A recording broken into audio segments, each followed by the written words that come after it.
Hello students, मैं कपिल कुमार शर्मा एक बार फिर आप लोगों के सामने एक नई वीडियो लेकर आया हूं। और आज की वीडियो भी मेरी इन्फॉर्मेटिव वीडियो होगी। इन्फॉर्मेटिव वीडियो, जैसा कि आप सब लोग जानते हैं कि इस वीडियो से पहले मैंने एक वीडियो आप सब लोगों के साथ साझा की थी, जिसमें मैंने यूपी बोर्ड के बच्चों के लिए कुछ खास जानकारियाँ, उनके एग्ज़ाम के लिए कुछ खास जानकारियाँ कि उनका एग्ज़ाम कितने नंबर का आना है, उसको हम किस किस तरीके से डिवाइड कर सकते हैं, कैसे हम लोग मार्क्स को स्कोर कर सकते हैं, और भी बहुत सारी जानकारियाँ मैंने आप सब लोगों के साथ साझा की थी। लेकिन आज की जो वीडियो है थोड़ा और अलग से उसी वाली वीडियो की कड़ी में जोड़ने के लिए है।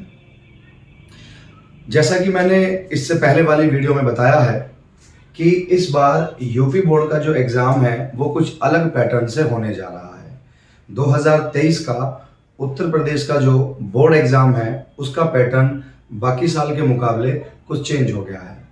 और वो चेंज क्या हुआ है वो मैंने पहली वीडियो में आपको बताया था, पर फिर भी थोड़ा ब्रीफ में बता देता हूँ। जैसा कि आप सब लोग जानते हैं कि हमारा जो एग्ज़ाम है वो कितने नंबर का होता है। सब सब्जेक्ट का जो एग्ज़ाम है वो कितने नंबर का होता है, 100 नंबर का होता है। और 100 में से 30 नंबर का हमारा प्रैक्टिकल है और 70 नंबर की हमारी क्या आती है, थ्योरी आती है। इस 70 नंबर के एग्ज़ाम को हम लोग बोर्ड एग्ज़ाम में किसी भी सेंटर पर जाकर, जहां हमारा सेंटर जाता है वहां जाकर इस परीक्षा को हम लोग देते हैं। पहले पैटर्न क्या होता था कि इस 70 नंबर के एग्ज़ाम में से 5 या 6 ऑब्जेक्टिव क्वेश्चन आया करते थे और बाकी डिस्क्रिप्टिव क्वेश्चन, जिसको हम लोग काफ़ी देर तक लिखकर अच्छे नंबर प्राप्त कर लेते थे। लेकिन इस बार यूपी बोर्ड ने जो पैटर्न चेंज किया है वो किया है कि प्रत्येक सब्जेक्ट में 20 नंबर के एमसीक्यू सवाल आएंगे। एमसीक्यू मतलब बहुविकल्पीय प्रश्न आएंगे। अब इस बहुविकल्पीय प्रश्न को करने के लिए जो मैंने आपके सामने कुछ चीजें लिखी हैं, ये एक इंफॉर्मेटिव वीडियो है जो आपको इस बात की जानकारी देगी कि उन 20 नंबर के क्वेश्चंस को हमें करना कैसे है। बोर्ड एग्जाम की तरफ से, यूपी बोर्ड की तरफ से कई बार बहुत सारे दिशा निर्देश जारी हुए हैं। उम्मीद है कि आपके विद्यालय में जो अध्यापक हैं उन्होंने आप लोगों को उन दिशा निर्देशों के बारे में सारी जानकारी दे दी होगी और सभी अध्यापकों ने बताया होगा कि हम लोगों को कैसे कैसे कोई भी पेपर अटेम्प्ट करना चाहिए और इस बार हमें अपने एग्जाम को कैसे अटेम्प्ट करना है। तो खास क्या है इस एग्जाम में कि ये जो 20 नंबर के एमसीक्यू आ रहे हैं प्रत्येक सब्जेक्ट में, इस 20 नंबर के एमसीक्यू करने के लिए हमें अलग से एक शीट दी जाएगी, एक पेपर दिया जाएगा, A4 साइज की एक शीट होगी, वो पेपर दिया जाएगा और उस शीट को हम लोग क्या बोलेंगे बेटा, उस शीट को बोलेंगे हम OMR शीट। उस शीट को बोलेंगे OMR शीट। मैंने यहाँ हिंदी में भी लिखा हुआ है OMR शीट, OMR शीट। इस OMR शीट पे क्या होगा कि हम उन 20 नंबर के जो बहुविकल्पीय प्रश्न हैं, जो MCQ मल्टीपल चॉइस क्वेश्चन हैं, उन्हें करने की कोशिश करेंगे। बोर्ड की तरफ से यह भी दिशा निर्देश जारी हुआ है कि इस OMR शीट में अगर आप लोगों ने एक गलती भी कर दी तो आपकी वो जो शीट है ना, OMR शीट, वो बिल्कुल खराब हो जाएगी। आपको नंबर मिलेंगे भाई साहब 0, आपको नंबर मिलेंगे 0, है ना।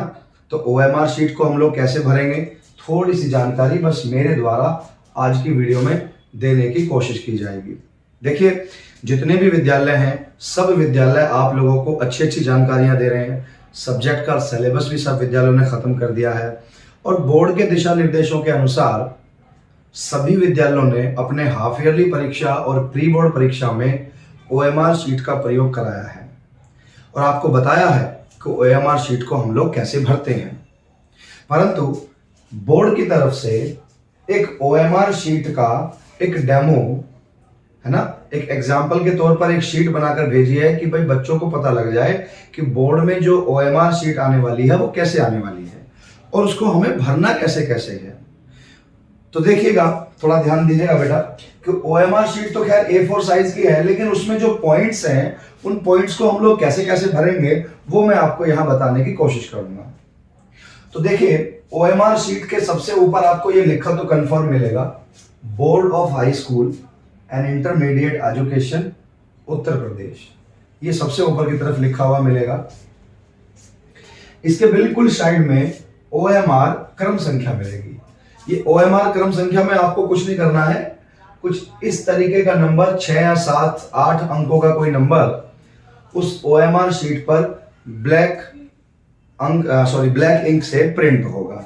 वहां पर आपको कुछ नहीं करना। इसका क्या मतलब होता है कि जैसे एक क्लास में 50 बच्चे बैठे हैं तो पहले वाले बच्चे को नंबर 1 वाला मिल गया, दूसरे को 2 वाला मिल गया, तीसरे को 3 वाला मिल गया, है ना।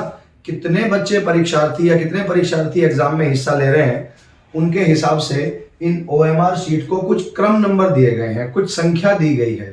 तो यहाँ पर तो वो संख्या है और कुछ भी नहीं है, यहाँ पर आपने कुछ नहीं करना। ठीक है, आगे बढ़ते हैं। कुछ इंपॉर्टेंट जानकारियां हैं, कुछ इंपॉर्टेंट जानकारियां। इसके नीचे कुछ एंट्रीज हैं जो एंट्री आपको अपने पेन से सीधे सीधे भरनी है। ध्यान रखिए, OMR शीट को भरने के लिए ये लाइन ध्यान रखिएगा कि OMR शीट को भरने के लिए हम काले या नीले बॉल पॉइंट पेन का उपयोग करेंगे, ब्लैक या ब्लू बॉल पॉइंट पेन का प्रयोग करेंगे। ये बहुत जरूरी है, पेंसिल का प्रयोग नहीं करेंगे, कच्ची पेंसिल का, काले या नीले पेन का प्रयोग करेंगे। जेल पेन नहीं होना चाहिए, बॉल पॉइंट पेन होना चाहिए। फाइन। हाँ, तो यहां पर जो पहली एंट्री है बेटा वो है जिले का कोड और नाम आप लोगों से मांगा जाएगा। सबसे पहली जो एंट्री है वो है जिला कोड ऑब्लिक नाम। आपसे बोर्ड के द्वारा जो OMR शीट दी जाएगी उसमें पहली एंट्री भरनी है बेटा जिला कोड। मतलब जिस जगह से आप पढ़ रहे हैं, जिस विद्यालय में आप लोग पढ़ रहे हैं, वो विद्यालय किसी ना किसी जिले में होगा। आप लोग अच्छी तरह से जानते हैं कि उत्तर प्रदेश में इस समय 75 जिले हैं और सभी जिलों को एक अलग अलग कोड नंबर दिया हुआ है। ध्यान रखिए कि उत्तर प्रदेश की जो लिस्ट दी हुई है उसमें हर जिले को एक अलग कोड नंबर दिया गया है। बोर्ड की तरफ से जो लिस्ट जारी हुई है उसमें कोड नंबर 1 से लेकर और कोड नंबर 90 मतलब 90 तक कोड नंबर दिए गए हैं। अब सवाल आप लोग करेंगे कि भैया आप तो बता रहे थे कि जिले 75 हैं, कोड 90 कैसे दे दिए, 90 कैसे दे दिए। तो देखिए बीच में कुछ नंबर्स है ना मिसिंग है। वो नंबर जो सीरियल नंबर होता है 1 से लेकर 90 तक, 1 से लेकर 90 तक, है ना, उसमें थोड़े नंबर बीच में मिसिंग है। वहाँ वो कुछ नंबर ऐसे हैं जो जिलों को अलॉट हुए ही नहीं है। तो लगभग 90 1 से लेकर और 90 तक कुछ कोड नंबर हर जिले को निर्धारित किए गए हैं। मैंने कुछ उदाहरण भी दिए हैं, जैसे 1 नंबर किसके लिए दिया गया है, आगरा के लिए दिया गया है। 2 नंबर किसके लिए दिया गया है भैया जी, फिरोजाबाद के लिए दिया गया है। 9 नंबर किसके लिए दिया गया है, बुलंदशहर के लिए दिया गया है। 10वां नंबर किसके लिए दिया गया है, गाजियाबाद के लिए दिया गया है ना। और गौतम बुद्ध नगर का मैंने नंबर पहले भी लिखा हुआ है। यहाँ पर 11 नंबर किसका है, गौतम बुद्ध नगर। जो बच्चे गौतम बुद्ध नगर से एग्जाम दे रहे हैं वो 11 नंबर लिखेंगे। कहाँ पे लिखेंगे, जिले का कोड। तो जिला कोड गौतम बुद्ध नगर का कितना है, 11 है। तो लिखने का तरीका देखिए, जिला कोड पहले है तो हमने पहले कोड लिखा, ऑब्लिक लगाया तो आपको भी ऑब्लिक लगाना है। फिर आपसे नाम पूछा है, जिले का नाम, किस जिले से आप पेपर दे रहे हैं, है ना, तो वहां पर आपको जिले का नाम लिख लेना है, हिंदी या इंग्लिश जिसमें भी। तो 10 तो गाजियाबाद का था, 11 था भैया जी गौतम बुद्ध नगर का, 13 नंबर किसका है, बागपत का है, अलीगढ़ का लगभग 6 नंबर है। ऐसे ही लगभग इन 75 जिलों को अलग अलग कोड निर्धारित किए गए हैं। फाइन। इसकी जानकारी जब आप परीक्षा में बैठेंगे पहली बार तो वहाँ उपस्थित जो अध्यापक हैं, जो कक्ष निरीक्षक होते हैं, जो रूम में ड्यूटी देते हैं 2 टीचर, वो दोनों के दोनों टीचर्स आपको इस बारे में प्रॉपर जानकारी देंगे। ये दिशा निर्देश होता है और वहाँ जो टीचर उपस्थित होते हैं उनको सब चीज़ों की जानकारी होती है, प्रॉपर ट्रेनिंग दी जाती है, कैसे कैसे OMR शीट भरी जाएगी उन लोगों को सब कुछ पता होता है। अध्यापक हैं भैया जी, हेल्प करने के लिए खड़े हुए हैं आपकी। तो ये जो पहला जो पॉइंट है, जो पहली एंट्री है वो है जिले का कोड और उसका नाम। तो भैया जी ये जिला कोड पहले तो मैंने बता दिया है। जो बच्चे मेरी वीडियो देख रहे हैं अगर वो इन जिले से आते हैं तो ध्यान रखिएगा कि वो कोड नंबर भर सकते हैं। बाकी इस वीडियो के डिस्क्रिप्शन में मैं उन सभी जिलों की लिस्ट जारी करूंगा कि भाई किन किन जिलों को कौन कौन से कोड निर्धारित किए गए हैं, ध्यान रखिएगा। तो ये पहली एंट्री आप लोगों की खत्म हो जाती है। दूसरी जो एंट्री है बेटा वो है केंद्र का कोड। ये केंद्र का कोड क्या है, थोड़ा सा इसे देखिएगा। ये केंद्र का कोड क्या है? केंद्र का मतलब है सेंटर, जहां पर आप परीक्षा देने जा रहे हैं। एक तो वो वाला विद्यालय होता है जहां पर आप अपनी रेगुलर पढ़ाई करते हैं, और उस विद्यालय का सेंटर किसी अन्य विद्यालय में जाता है। उस विद्यालय का कोड पूछा है भाई साहब आपसे, केंद्र का कोड, जहां पर आप परीक्षा देने जा रहे हैं, जिस सेंटर पर आप परीक्षा देने जा रहे हैं, उसका कोड क्या है, उस स्कूल का कोड क्या है, वो थोड़ा सा ध्यान दीजिएगा। तो मैंने उदाहरण के तौर पर यहां पर लिखा हुआ है, ये एक नंबर लिखा हुआ है केंद्र का कोड। तो देखिए केंद्र का जो कोड हो रहा है बेटा, कि विद्यालय की तरफ से या बोर्ड की तरफ से जो प्रवेश पत्र, जो एडमिट कार्ड आपको दिया जाएगा, उस एडमिट कार्ड पर सबसे पहली जो एंट्री होगी ना, वो लिखा होगा परीक्षा का केंद्र। उस पर जो पहली एंट्री है, लेफ्ट साइड में ऊपर की तरफ लिखा रहता है परीक्षा का केंद्र, और परीक्षा के केंद्र के आगे उस विद्यालय का नाम लिखा रहता है जहां पर आपका सेंटर गया हुआ होता है। लेकिन उस विद्यालय के नाम से पहले वो 2 अक्षर का, 4 अक्षर का, 3 अक्षर का या वर्ड्स का एक कोड नंबर लिखा रहता है।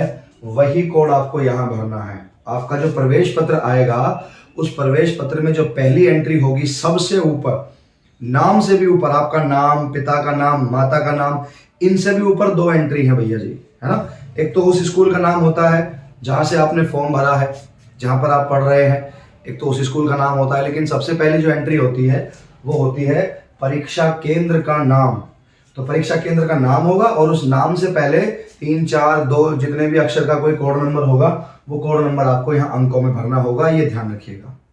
इसके अलावा जो टीचर वहां पर ड्यूटी दे रहे हैं, आप उनसे पूछ भी सकते हैं। वैसे तो वो पूछने से पहले सब कुछ बता देंगे भैया जी, आपको कोई टेंशन नहीं है, पर फिर भी आपको किसी से पूछने की आवश्यकता ना बने, इसलिए हम आपको पहले बता रहे हैं कि ये कोड नंबर आपको कहां से मिलेगा। कंफ्यूज नहीं होना बिल्कुल भी।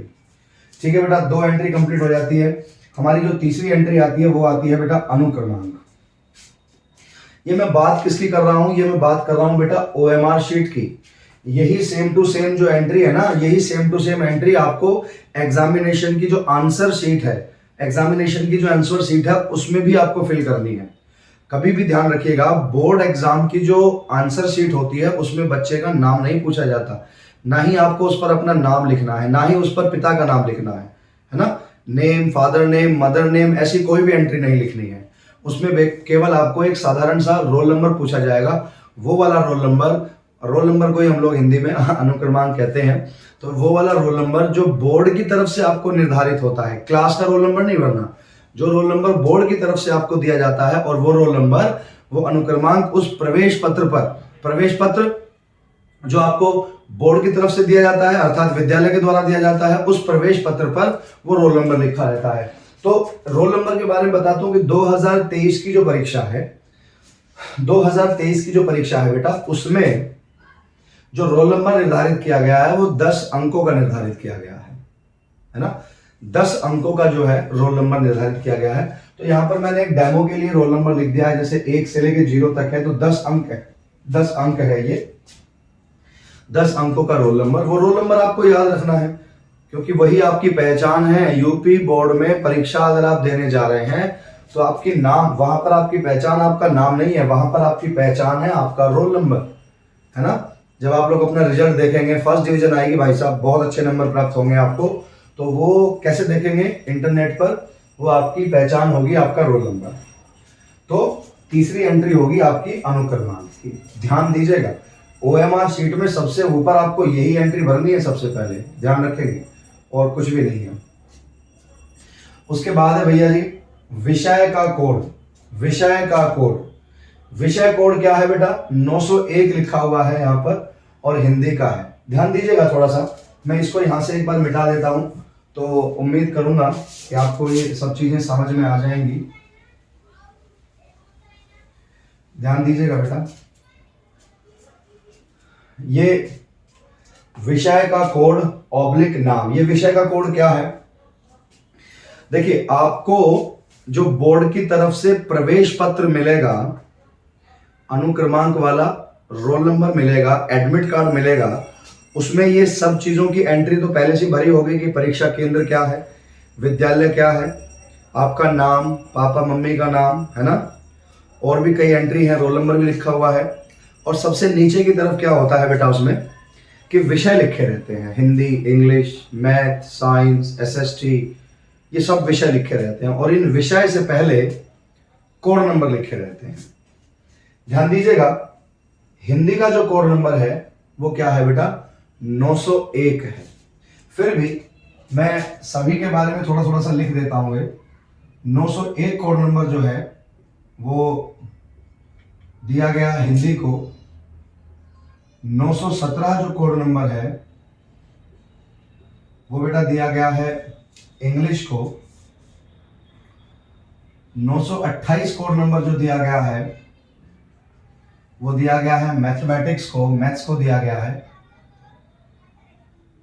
930 जो कोड नंबर है बेटा वो होम साइंस है, गृह विज्ञान के जो छात्र हैं, होम साइंस के स्टूडेंट्स, उनका कोड नंबर 930 है। 931 जो है बेटा वो शायद साइंस का है ना, विज्ञान का है। 932 जो है वो एसएसटी का कोड नंबर है और 936 बेटा वो ड्राइंग का है, कला का है। ज्यादातर विद्यालयों में ये ऑप्शनल सब्जेक्ट के रूप में ड्राइंग को ही सेलेक्ट किया जाता है। 1 2 3 4 5 6 सॉरी 1 2 3 4 5 6 7। हाँ, तो कुछ बच्चे ऐसे हैं कि ये मैथ और होम साइंस में से ऑप्शनल लेते हैं, कुछ बच्चे मैथ लेते हैं, कुछ बच्चे होम साइंस लेते हैं। तो ज़्यादातर तो गर्ल्स होम साइंस ले रही हैं और कुछ लड़के भी ले लेते हैं भैया जी। तो उनको समझना है कि जिस बच्चे के पास मैथ है वो अपना मैथ का कोड नंबर 928 भरेगा, जिसके पास होम साइंस है वो अपना कोड नंबर कितना भरेगा, 930 भरेगा। ये जानकारी आप लोगों के पास होनी चाहिए। और देखिए यहाँ पर जो अगली एंट्री है, चौथे नंबर की जो आपको एंट्री भरनी है, ये चौथे नंबर की जो एंट्री है वो कुछ इस तरीके से भरनी है कि पहले विषय का कोड लिखेंगे। जैसे हिंदी का पेपर है किसी दिन आपका, तो आप हिंदी के लिए क्या लिखेंगे, 901 लिखेंगे और 901 लिखकर ऑब्लिक लगाकर यहाँ पर उस सब्जेक्ट का नाम लिख देंगे जिसका वो पेपर है उस दिन। आपका अगर पेपर इंग्लिश का है तो आप यहाँ 901 नहीं भरेंगे, फिर आप कौन सा कोड नंबर भरेंगे, 917 कोड नंबर भरेंगे और आगे लिख देंगे अंग्रेजी या इंग्लिश का पेपर। जिस दिन आपका मैथ का पेपर होगा तो कोड नंबर कौन सा भरेंगे बेटा, 928 भरेंगे और आगे लिख देंगे गणित लिख देंगे या मैथ लिख देंगे। ध्यान रखना है कि जो विषय का कोड है वो लिस्ट से ही भरना है। ये आपको, आप इसको याद भी कर सकते हैं, पर भैया जी लोड बहुत ज़्यादा है, बोर्ड एग्ज़ाम नज़दीक है, फिर भी मैंने आपको तरीका बता दिया है कि ये जितने भी कोड नंबर हैं ये सारे के सारे कोड नंबर कहाँ मिलेंगे आपको, आपके प्रवेश पत्र पर मिलेंगे, आपके एडमिट कार्ड पर लिखे हुए मिलेंगे, है ना। डेट शीट जो आपकी जारी हुई है, बोर्ड की तरफ से जो डेट शीट जारी होती है बेटा उस पर भी नोट होता है, पर फिर भी कोई टेंशन नहीं है, मैंने आपको बता दिया है। विषय का कोड, नाम, कोड नंबर है, उसके बाद उसका सब्जेक्ट का नाम लिखना है। उसके बाद बेटा 5वें नंबर की जो एक एंट्री है जो आप लोगों को भरनी है, 5वें नंबर की एक एंट्री, वो क्या बताती है। 5वें नंबर की जो एंट्री है वो है प्रश्न पत्र संख्या और उसके आगे मैंने 801 लिखा हुआ है। प्रश्न पत्र मतलब जब आप पेपर देने के लिए सेंटर पर जाएंगे, आप पेपर देने के लिए सेंटर पर पहुंच गए, टाइम हो गया भाई साहब, एंट्री हो गई, क्लास में जाकर बैठ गए, आपको एक बहुत सुंदर सा पेपर आपके हाथ में टीचर के द्वारा दिया जाएगा कि भैया जी ये पेपर है आपका, है ना। बड़ी खुशी मिलती है जब पेपर हाथ में आता है, बहुत कुछ याद करके जाते हैं, रात दिन की मेहनत होती है और पेपर को देखकर अगर आपके याद किए हुए क्वेश्चन आ जाते हैं तो आपके चेहरे की खुशी कुछ अलग ही हो जाती है, लेकिन अगर याद करे हुए नहीं आए तो बड़ी समस्या है भैया जी। तो वो जो पेपर आपके हाथ में मिलता है जिसका कलर लगभग सफ़ेद रंग का होगा, देखिए ध्यान रखिएगा, पेपर का कलर जो है जिसका रंग कैसा होगा, लगभग सफ़ेद होगा। ये मैं पुराने जो एक्सपीरियंस है, पुराने सालों के जो बच्चों के पेपर होते हैं वो देख देख कर बता रहा हूँ। तो ये जो पेपर होगा सफ़ेद रंग का, उसके ऊपर की तरफ पहले वाले पेज पे सबसे ऊपर एक कोड नंबर होगा, विषय का कोड, है ना, सॉरी प्रश्न पत्र संख्या जो है, तो उस पेपर के ऊपर एक कोड नंबर लिखा रहता है कुछ इस तरीके से 3 अंकों का, है ना। और प्रश्न पत्र जो संख्या है 801 है और इसके आगे कुछ इस तरीके से ब्रैकेट में एक नंबर और लिखा रहता है, लेकिन वो लिखा हुआ कहाँ रहता है, वो लिखा रहता है पेपर के ऊपर, सफेद रंग के पेपर के ऊपर। तो प्रश्न पत्र जो संख्या, केवल आपसे संख्या पूछी है, तो प्रश्न पत्र जो संख्या है वो कुछ आपको, देखिए इसका भी कुछ यूज करेंगे अब थोड़ी देर बाद में, पर फिलहाल मैं इसको मिटा देता हूं। जो आपका प्रश्न पत्र जो संख्या है वो इतना है, इतना है, कुछ और भी हो सकता है, 350 हो सकता है, 950 हो सकता है, 728 हो सकता है, कुछ भी हो सकता है ना। प्रश्न पत्र संख्या वो आपको उस पेपर में से देखकर, फ्रंट वाले पेज पर ऊपर लिखी रहेगी, वहां से देखकर क्या करना है, इस OMR शीट में 5वें नंबर की एंट्री पूरी कर देनी है। यहाँ से कोई दिक्कत ही नहीं है, बहुत ही आसानी से आप लोगों को ये जो चारों पांचों एंट्री है ये भर देनी है। थोड़ा ध्यान दीजिएगा, मैं बारंबार एक चीज को नोटिस कराने की कोशिश कर रहा हूं कि आपको कोड नंबर कैसे भरने हैं, केंद्र का कोड कैसे भरना है, जिले का कोड कैसे भरना है। पर फिर भी कोई भी एंट्री भरने से पहले बोर्ड एग्जाम में जब आप लोग जाएंगे तो वहां उपस्थित जो अध्यापक हैं, जो टीचर हैं, जब वो आपको जानकारी दे दें, उनके द्वारा जो जानकारी बताई जाए, तब आप उसमें भरिएगा, है ना। कुछ चीज़ें ऐसी होती हैं कि आसानी से भरोसा नहीं होता, पर हम लोगों ने भी पूरी अच्छी तरीके से रिसर्च करके, सब चीज़ों को नोट करके आप लोगों तक पहुंचाने की कोशिश की है कि हम लोगों ने इसे भरना कैसे है।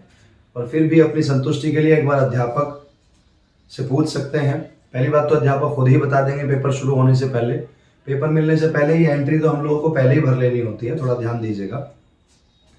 पर फिर भी कंफर्म जरूर कर लीजिएगा, ये ध्यान दीजिएगा, है ना। तो इतनी सारी एंट्रीज हैं, इनको याद कैसे करेंगे। तो थोड़ा सा और आगे की तरफ बढ़ते हैं, वीडियो को ज़्यादा नहीं रोकेंगे। तो OMR शीट के यहाँ लेफ्ट साइड में ऊपर की तरफ कुछ तरीका बताया है कि OMR शीट को हमें भरना कैसे है, OMR शीट में क्वेश्चंस का आंसर कैसे देना है। तो क्वेश्चन का आंसर देने के लिए थोड़ा ध्यान दीजिएगा कि मैंने बताया कि भैया 20 क्वेश्चन है, तो कुछ इस तरीके से MCQ के नंबर्स लिखे रहेंगे और हर MCQ के सामने, ये नंबर के सामने 4 गोले बने रहेंगे। इस तरीके से हर नंबर के सामने ये 4 गोले बने रहेंगे। मैंने तो बस 6-7 नंबर लिख दिए हैं और इनके सामने 6-7 गोले बना दिए हैं। आपकी जो OMR शीट है उसमें लगभग 10 इधर होंगे और 10 इधर होंगे MCQ के नंबर। इनका आंसर, इनके अंदर थोड़ा ध्यान दीजिएगा, इनके अंदर लिखा रहेगा ABCD लिखी रहेगी, A B C और D लिखा रहेगा सभी के अंदर, है ना, ABCD। आप भी कहोगे भाई साहब ABCD सिखा रहे हो आप, है। इस तरीके से इन बॉक्सेस के अंदर अल्फाबेट के जो नंबर हैं ABCD वो लिखी रहेगी। इसका आंसर कैसे देना है ना। कोई क्वेश्चन आता है कि भैया निम्नलिखित में से कौन सी एक धातु है ना, विच ऑफ द फॉलोइंग, या इंग्लिश हिंदी में which of the metal from the following, कि जो नीचे 4 ऑप्शन दिए हुए हैं उन चारों ऑप्शन में से कौन सा एक ऑप्शन ऐसा है जिसे हम लोग क्या कह सकते हैं, मेटल कह सकते हैं। 4 मेटल हैं भैया जी। और कोई एग्जांपल के तौर पर मैं बताता हूं कि एक जगह लिखा हुआ है सल्फर, एक जगह लिखा हुआ है क्लोरीन, एक जगह लिखा हुआ है सोडियम, और ले लेते हैं कोई सा, हाँ, एक जगह लिखा हुआ है क्लोरीन हो गया, एक जगह लिखा हुआ है ब्रोमीन, और एक जगह लिखा हुआ है सल्फर हो गया, सल्फर, क्लोरीन, ब्रोमीन, सोडियम, और एक जगह लिखा हुआ है नाइट्रोजन। इस तरीके से 4 ऑप्शन दिए हुए हैं और चारों ऑप्शन में से आपको बताना है कि बताओ इसमें से मेटल कौन सी है, धातु कौन सी है ना। कैसे बताएंगे। अब आपने बताया कि भैया सल्फर भी नॉन मेटल है क्योंकि इसके ऊपर माइनस का चार्ज आता है, क्लोरीन भी नॉन मेटल है क्योंकि इसके ऊपर भी माइनस का चार्ज आता है, ब्रोमीन भी नॉन मेटल है कि इसके ऊपर भी माइनस का चार्ज आता है ना। 4 हो गए भाई साहब, वो एक्स्ट्रा लिख दिया था मैंने, 5 माफ़ी चाहते हैं। 4 ऑप्शन है और भैया जी सोडियम के ऊपर प्लस का चार्ज है, तो आपने बताया कि भैया सोडियम सही आंसर है इसका, क्योंकि इसके ऊपर पॉजिटिव चार्ज है, इसने इलेक्ट्रॉन लूज किए हैं। तो आपने बताया ए, बी और सी। भैया जी सी वाला आंसर सही है ना, सी वाला आंसर सही है। तो ये मान के चलो अगर ये क्वेश्चन पहले वाला क्वेश्चन है और आपने पता है कि आंसर कौन सा सही है, सी आंसर सही है, तो जिस वाले गोले में सी लिखा हुआ है उस वाले गोले को इस तरीके से पूरा का पूरा क्या कर दीजिए, पूरा का पूरा डार्क कर दीजिए, पूरा का पूरा डार्क कर देना है। अगर दूसरे वाले का भी सी है तो ऐसा नहीं है कि इसको आधा डार्क करना है ना। कुछ बच्चे आधा डार्क निकालेंगे, मान लीजिए कोई और सी है, बस बीच बीच में डार्क कर दिया, बाहर में छोड़ दिया। कुछ बच्चे ऐसे हैं कि कुछ इस तरीके का निशान लगा देते हैं, डार्क नहीं करते उसे। आप लोगों को क्या ध्यान रखना है कि जो भी ऑप्शन आपको सही नजर आ रहा है कि ये वाला ऑप्शन भाई साहब ठीक है, तो उस वाले ऑप्शन, उस वाले क्वेश्चन के सामने उस विकल्प को आप बिल्कुल डार्क कर देंगे, है ना। ध्यान रहे कि वो पेंसिल से जब हम उसे डार्क करेंगे तो वो जब डार्क होगा तो वो पेंसिल बाहर ना निकले, उस गोले से बाहर नहीं निकले, ये भी ध्यान रखना है। जब हम उसे जब हम उसे पेन से डार्क करेंगे तो डार्क करते वक्त वो पेंसिल का जो राइटिंग है वो उस गोले से बाहर ना निकले, गोले के अंदर अंदर रहे। इस तरीके से उसको सर्कल को डार्क करना है। और ऐसा भी नहीं करना कि आधा भरना है, आधा अधूरा भी नहीं भरना, कोई किसी तरह का क्रॉस व्रॉस नहीं लगाना, पूरी तरीके से डार्क करना है। और पेन को इस तरीके से चलाएंगे भाई साहब OMR फट ना जाए, है ना। धीरे धीरे से पूरा उसको अंदर से डार्क कर देंगे। अभी थोड़ी देर पहले बताया कि OMR शीट में एंट्री भरने के लिए ब्लैक पेन या ब्लू पेन, जो बॉल पॉइंट होता है, जेल यूज नहीं करना, बॉल पॉइंट पेन यूज करना है। हाँ जी, तो इस तरीके से भैया जी हम अपना आंसर बता सकते हैं। 20 क्वेश्चंस होंगे आपके, है ना। तो उम्मीद है कि ये तो जानकारी काफी सही रही होगी। और भी कुछ जानकारी है उसको भी देखिएगा, और क्या क्या जानकारी है थोड़ा ध्यान देंगे। और जानकारी भाई साहब ये है कि एक जगह आएगा, एक जगह एंट्री होगी, इसमें प्रश्न पत्र मार्का या सीरीज, प्रश्न पत्र मार्का या सीरीज। एक कॉलम बना होगा, वो कॉलम कैसे बना होगा, वो कुछ इस तरीके से बना होगा, बीच में गैप होगा। प्रश्न पत्र मार्का और सीरीज, इसके अंदर इसी तरीके से कुछ गोले बने हुए होंगे, है ना। इसके अंदर कुछ गोले बने होंगे कुछ इस तरीके से, इस तरीके से इनके अंदर कुछ गोले बने हुए होंगे, प्रश्न पत्र मार्का और सीरीज। और इसके ऊपर 2 बॉक्स इस तरीके से बने हुए होंगे।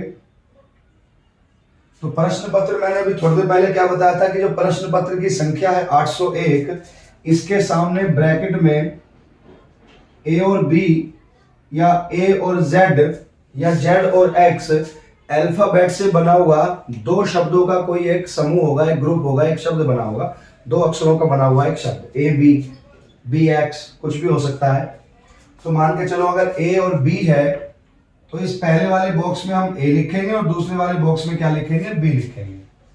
पहले वाले बॉक्स में ए लिखेंगे, दूसरे वाले बॉक्स में बी लिखेंगे। जो ये शब्द समूह इस प्रश्न पत्र के कोड के आगे होगा। ये प्रश्न पत्र की जो संख्या है ये कहां पर होगी, हमारे पेपर के ऊपर लिखी होगी और वहीं पर इसके बराबर में ब्रैकेट में लिखा होगा। कंफ्यूज नहीं होना बिल्कुल भी। और फिर जैसे यहाँ पर ए है तो इसके नीचे अल्फाबेट में सब नंबर लिखे रहेंगे। तो अल्फाबेट में जहां पर भी ए होगा, जहां पर भी इन बहुत सारे गोलों में से जहां पर भी ए होगा उसे हम लोग क्या कर देंगे, इस तरीके से डार्क कर देंगे। और इसमें जहां पर बी होगा उसे हम क्या कर देंगे, डार्क कर देंगे। बी कहीं भी हो सकता है, जरूरी नहीं यही होगा, ए यहाँ होगा, कहीं भी हो सकता है। तो जहां पर भी वो होगा उसको क्या कर देंगे, प्रॉपर हम लोग डार्क कर देंगे। ये वीडियो बनाने के पीछे औचित्य ये है कि अगर आपने एक गलती भी कर दी तो वो आपकी जो एक गलती है वो पूरे 20 नंबर खराब कर देगी। क्योंकि भाई साहब ये जो OMR शीट होती है ना, कोई आदमी चेक नहीं करता है, इसको कंप्यूटर द्वारा चेक किया जाता है और कंप्यूटर सही एंट्री को ही स्कैन करेगा। अगर आपने कोई एक एंट्री गलत कर दी, है ना, तो बिल्कुल भी नंबर नहीं मिलेंगे, सारी की सारी OMR शीट खराब हो जाएगी। और ध्यान रखिएगा क्वेश्चंस का आंसर बताते वक्त, जैसे मैंने अभी थोड़ी देर पहले बताया कि आपका ऑप्शन कौन सा सही था, सी वाला ऑप्शन सही था। बाद में आपको याद आ रहा नहीं यार सी वाला तो सही था, बी वाला था, तो बी वाला भी आपने कर दिया। दोनों को दोनों डार्क हो गए तो नंबर कट जाएंगे, नंबर नहीं मिलेंगे।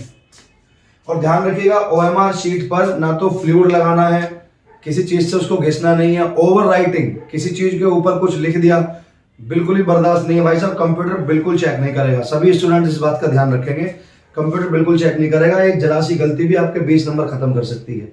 आपकी किए हुए पानी काम पर क्या कर दिया जाएगा, पानी फेर दिया जाएगा, है ना। हम नहीं फेरेंगे, कंप्यूटर फेरेगा भाई साहब, मशीन है, उसी से चेक होगी, है ना, उसको पता है सब कुछ। चलिए इसको अब यहाँ से हटा देते हैं। तो भैया जी ये इस तरीके से बनना है प्रश्न पत्र, मार्का और सीरीज। इसके अलावा बेटा कुछ और एंट्री हैं, एक दो। तो एक दो एंट्री कैसे आएगी, एक आएगी परीक्षार्थी या परीक्षा के अभ्यर्थी के हस्ताक्षर, अभ्यर्थी के हस्ताक्षर या परीक्षार्थी के हस्ताक्षर, सिग्नेचर होंगे भाई साहब आपके। और उसके नीचे एक बॉक्स बना रहेगा भाई साहब। जब स्कूल के अध्यापक आप लोगों को आपका एडमिट कार्ड देंगे तो उस एडमिट कार्ड पर आपसे साइन करवाए जाएंगे, है ना। ऐसे ही साइन जब आपके कक्षा 10 के फॉर्म भरे जा रहे थे, कक्षा 9 के रजिस्ट्रेशन के पंजीकरण के फॉर्म भरवाए जा रहे थे, तो विद्यालय के द्वारा क्या किया जाता है बेटा कि सभी बच्चों से एक लिस्ट आती है कंप्यूटर के द्वारा, उस पर सभी बच्चों से क्या कराए जाते हैं, साइन कराए जाते हैं। उस कंडीशन में बच्चे या तो अपने कोई साइन कर देते हैं या साधारण रूप से बच्चा अपना नाम लिख देता है। तो यहाँ पर भी उस प्रवेश पत्र पर भी आपको वैसा ही नाम लिखना है या वैसे ही साइन करने हैं जैसे कि आपने उस समय कक्षा 9 में, कक्षा 10 में लिस्ट में करे थे। देखिए कार्य फेयर होना चाहिए, किसी भी तरह की कोई गड़बड़ी नहीं होनी चाहिए। फाइन, कार्य फेयर होगा तो बेहतर रहेगा। तो जब टीचर आपको एडमिट कार्ड देंगे तो आप एडमिट कार्ड पर भी अपने साइन करेंगे, आपको पंजीकरण कार्ड देंगे, रजिस्ट्रेशन कार्ड देंगे, उस पर भी आप अपने साइन करेंगे। वैसे ही सिग्नेचर बेटा आप इसके अंदर करेंगे। और साइन करते वक्त ध्यान रखिएगा, किसी बच्चे का नाम जैसे कपिल है तो कपिल जो है, या किसी का नाम कपिल कुमार है तो वो कुमार भी इसके अंदर आना चाहिए। जिस बच्चे का जो भी नाम है, जैसा भी वो साइन करता है, इस बॉक्स के अंदर अंदर अपना नाम और अपने साइन करेंगे। इस बॉक्स से लाइन बाहर ना निकले, हाँ, चाहे चेक नहीं होगी ओएमआर शीट, ध्यान रखिएगा। और उसी के आसपास बेटा है, उसी के आसपास एक बॉक्स और बना होगा जहां पर लिखा रहेगा कक्ष निरीक्षक के हस्ताक्षर, और उनके लिए भी भैया जी एक बॉक्स बना रहेगा। हमारे उस सेंटर में जहां पर हम बैठकर, जिस कमरे में बैठकर हम लोग ये पेपर दे रहे होते हैं, वहां पर क्या होता है बेटा, वहां पर 2 टीचर जो है उनकी ड्यूटी लगती है, वो अपनी ड्यूटी निभाते हैं, आप लोगों को पेपर देते हैं, सिग्नेचर कराते हैं, बहुत सारा काम होता है उन टीचर्स के पास भी। तो वो कक्ष निरीक्षक आकर आपकी उस ओएमआर शीट में इस बॉक्स के अंदर वो भी क्या करेंगे, वो भी अपने इसके अंदर साइन करेंगे। बहुत सारी चीजें हैं, समझने योग्य बातें हैं, ठीक है। तो अच्छा, ये सब चीजें हो गई, आगे बढ़ते हैं। उम्मीद करता हूं कि बहुत सारी जानकारी आप सब लोगों तक समय रहते मिल रही होगी, है ना। कोई चीज अगर ऐसी है तो आप कमेंट सेक्शन में जाकर मुझे बता सकते हैं और पूछ भी सकते हैं कि भैया इसका मतलब क्या है। अच्छा थोड़ा ध्यान दीजिएगा, एक नई एंट्री है बेटा कि किसी का जो पेपर है बेटा वो है चित्रकला का। चित्रकला जो है ना 2 भागों में डिवाइड है, एक तो आलेखन में है, आलेखन के आगे कुछ एंट्री है उसको फिल करना है, और आलेखन के साथ मुझे याद नहीं आ रहा एक एंट्री आलेखन के साथ और है, कुछ प्राविधिक या कुछ टेक्निकल वर्ड है वो बेटा, तो वो टेक्निकल वर्ड इसके नीचे लिखा हुआ है, तो हम लोगों को उसी पर निशान लगाना है, उसी को सर्कल करना है। चित्रकला में अगर हमारा आलेखन वाला है, डायग्राम ड्रॉ करने वाला काम है, तो आप आलेखन को सेलेक्ट करेंगे, और अगर टेक्निकल वाला काम है तो आप उस टेक्निकल वाले वर्ड को क्या करेंगे, सेलेक्ट करेंगे। देखिए ओएमआर शीट को भरने के लिए बहुत सारी जानकारियां हैं, और जो ओएमआर शीट आपको मिलेगी एग्जाम में जब आप लोग जाएंगे, जो ओएमआर शीट आपको मिलेगी फ्रंट साइड से, तो ये सारी एंट्री होंगी, और इनको भरने का जो तरीका है वो उस ओएमआर शीट के पीछे की तरफ, पेज के पीछे की तरफ निर्देश दिए हुए हैं, इंस्ट्रक्शन दिया हुआ है कि आपको कौन सी एंट्री कैसे भरनी है, कौन सी एंट्री कैसे भरनी है। अच्छा बेटा, ये जो OMR शीट है 2 भागों में डिवाइड है। इस OMR शीट के सबसे नीचे की तरफ कुछ इस तरीके से डॉट डॉट डॉट डॉट लगा के, और एक हिस्सा नीचे भी है। वो हिस्सा ज्यादातर आपके सिग्नेचर हैं, वहां पर जो टीचर ड्यूटी दे रहे हैं उनके सिग्नेचर हैं, और ये जो जिला कोड और जो केंद्र का कोड है, ये 2-4 एंट्री और है, उसे भी आप फिल कर दीजिएगा। लेकिन OMR शीट भरते वक्त आप ख्याल रखिएगा कि आपको एक भी एंट्री गलत नहीं करनी है। फिर भी जिस विद्यालय में आप अपनी स्टडी कर रहे हैं, जिस विद्यालय में आप पढ़ रहे हैं, वहां के टीचर की हेल्प लीजिए, उनसे पूछिएगा एक बार फिर से कि OMR शीट कैसे भरी जाएगी। और अगर कोई अध्यापक मेरी इस वीडियो को देख रहा है जो किसी विद्यालय में कक्षा 10 के बच्चों को पढ़ाता है, तो देखिए, आप और हम तो खैर सहयोगी साथी हैं, आप भी बहुत ज़्यादा मदद करते हैं, हम भी बच्चों की बहुत ज़्यादा मदद करते हैं। तो क्यों ना एक बार इस OMR शीट वाले एग्जाम्पल को अपने विद्यालय के द्वारा जो भी साधन, जो भी रिसोर्सेज अवेलेबल हैं, एक OMR डेमो इंटरनेट से डाउनलोड करके और वो एक बार भरना सिखा देंगे तो बहुत अच्छा हो जाएगा और बच्चे नाम ही लेंगे। खैर, स्टूडेंट्स के लिए है बेटा। उम्मीद करता हूँ कि बहुत सारी चीज़ें आप लोगों को समझ में आ गई होगी। ये जो जिले के कोड है मैं डिस्क्रिप्शन में आप सब लोगों के साथ शेयर कर दूंगा, और ये भी कोशिश करूंगा कि ये जो OMR शीट है इसका जो डेमो पिक्चर है वो भी, उसका जो लिंक है वो भी मैं वहाँ पर एक बार जरूर शेयर करूंगा। आप उस पर अगर क्लिक करेंगे तो आपको वो पूरा डेमो पता लग जाएगा। वीडियो देखेंगे, भरने की कोशिश करेंगे। देखिए, गलती बिल्कुल नहीं करनी है ना। और अब आगे जो वीडियोस आएंगी वो अब हम लोग 11th-12th के लिए भी वीडियोस डालेंगे आपके इस यूट्यूब चैनल पर। और अभी हमारे साथ एक अकाउंट की मैम जो है वो जुड़ने वाली हैं जल्दी ही। जो अकाउंट सेक्शन के स्टूडेंट्स होते हैं उनको अकाउंट, BST और इकोनॉमिक्स जैसे सब्जेक्ट पढ़ाने के लिए वो मैम हमारे साथ जुड़ेंगी। जल्दी ही हम उनकी वीडियो एक शूट करके और आप सब लोगों के साथ साझा करेंगे। तो नई वीडियो का इंतजार करते हैं। तब तक के लिए धन्यवाद, नमस्कार।